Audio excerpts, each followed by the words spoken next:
Данный объект – банный комплекс, который одновременно служит гостевым домиком. Задача заказчика была поставлена с минимальными затратами выполнить систему отопления, водоснабжения и канализации. Что, собственно, мы видим? Бюджетный вариант, котел, бойлер косвенного нагрева.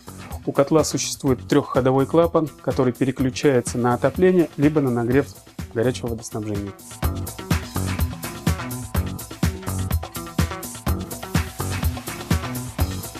Данный домик состоит из двух этажей. В данный момент мы находимся на втором этаже мансарде. Радиаторное отопление было выполнено двухтрубной системой полипропиленом. Радиаторы стальные, панельные.